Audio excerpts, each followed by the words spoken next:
tell you, one of the most important things for me as a musician when I was coming up was I wanted my own sound so bad. The thing that we value in my neighborhood in New York was, can we identify you in 4 notes? Can we tell who you are just by playing 4 notes? For me, I realized as long as I understand that the music doesn't really come from me, that the music comes through me, as long as I keep myself open to life, and experiencing new things, then the music is going to sound new too.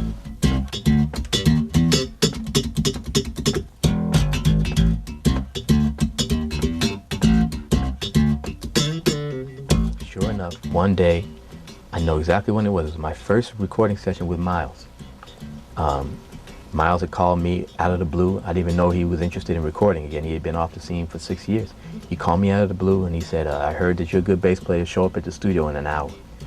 So I ran over to the studio, and within an hour, I'm sitting there recording with Miles Davis. There's no thinking going on. I'm playing on pure instinct. I'm just playing whatever I think will work. And Miles is giving me the blues because he's telling me to play something, and then when I play it, he's telling me that's not right. And then when I play something different, he's telling me to play the first thing he told me. So he's putting me through this whole hazing thing, you know what I mean? And I'm just playing on instinct. But when we went back into the control room, I listened back. I said, whoa, that's me. I hear me. And it was such a beautiful feeling. I was also worried about whether Miles liked it or not, but even aside from that, I was just so thrilled to hear something where I really heard myself. I think now I can play a couple of notes and you go, oh, there he goes again,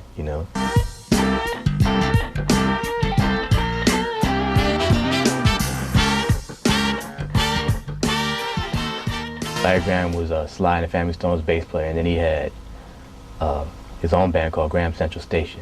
And he used like,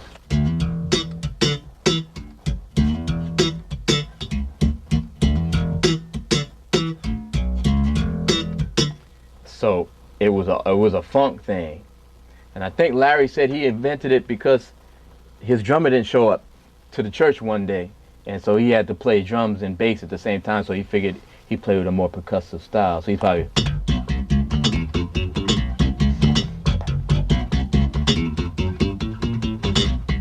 and then when he got with Sly, he started using that.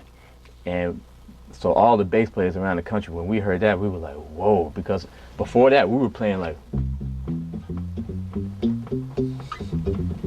old school, right? Like Motown. And when we heard, we were like, okay, I gotta learn how to do that. So for me, I started out doing the R&B thing, and then after a while, I started adapting it to more jazzy situations that I found myself in. And so that's how it evolved into the thing that I do. Another song that we did, original song, is called La Villette, which features Lalah Hathaway. And Lalah is just fantastic. La Villette is a music center in Paris that I was across the street from when I wrote the song. And La Villette was simply the working title. I named the songs after wherever I am. And so I named it La Villette, and I figured, Lalah, I want you to write the lyrics, and you name it whatever you want. Well, she kept the title La Villette, and she imagined in her mind what La Villette means, and she imagined it as one of those bridges in Paris where lovers are, you know what I mean? And the thing that you see in the movies, and she wrote a song about that. I said, hey, that's beautiful.